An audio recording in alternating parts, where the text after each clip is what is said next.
Okay, this will be me going over how to use this thing.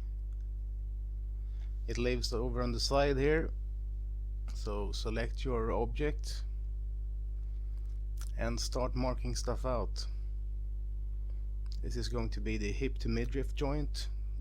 Joint names are arbitrary, but use something that you recognize. You can input your own in the boxes and they will be saved to the drop downs. This is a symmetric joint that's going to be disconnected, so we select it and then give it the right settings. This is the thigh, obviously. Sided makes it so that it adds an L or R to the end. Disconnect will affect the bone on rig creation. And then we just move on down. This next one is the shin. This is also sided and connected. Hinge isn't implemented yet, but that will hopefully come later.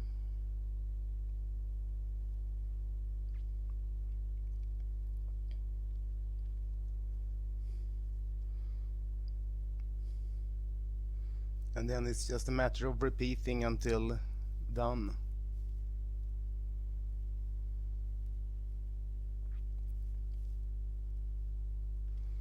And same up top for the different pieces.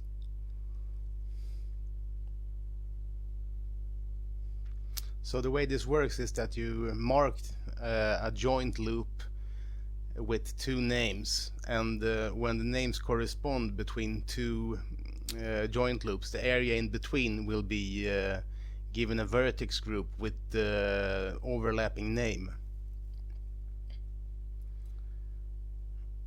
And then these vertex groups will be used, or I call them regions, but they will be used in creating a rig for the thing.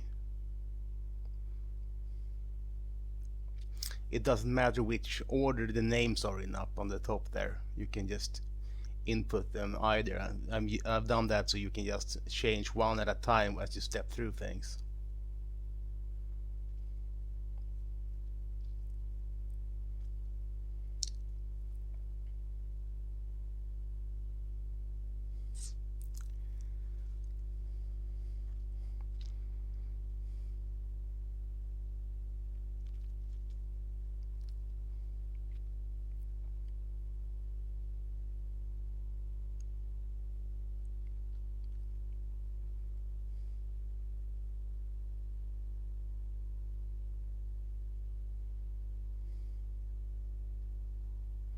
And there's probably gonna be issues with this thing because I'm no programmer and I don't really know Blender all that well.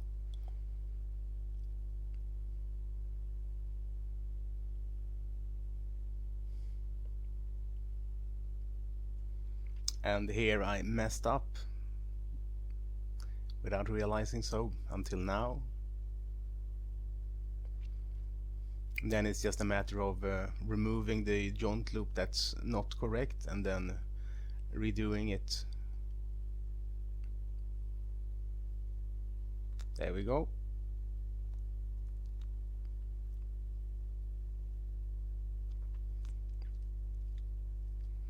And now we have a full basic region layout, which then has created vertex groups based on our naming, as you would expect.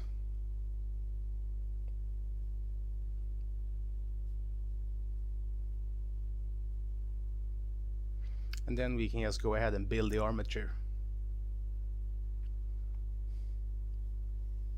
I've set it to default to stick and in front, so it's easy to see both it and the mesh.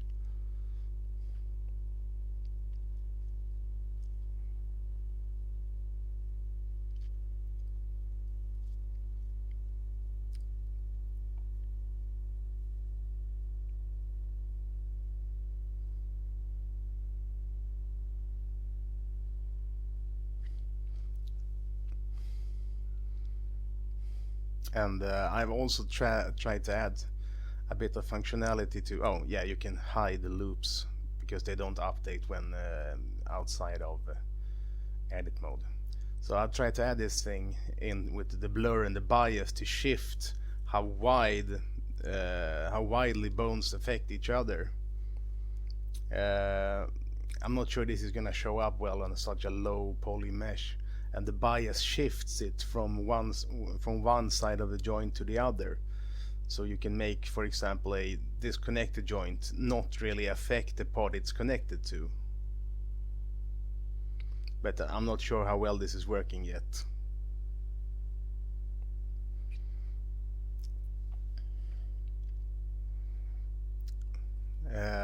The best area I've actually seen it working would be in the midriff and chest areas. There the blur actually seems alright. Let me show you. So here we turn it in. You see he sort of gets squished a bit because the regions are too rigid, I guess would be the word. Oh, and there's an X symmetry for doing different sides at the same time. So there the blur is sort of softening how sharp the bend is between the or how sharp the deformation is between the two vertex groups, same as here.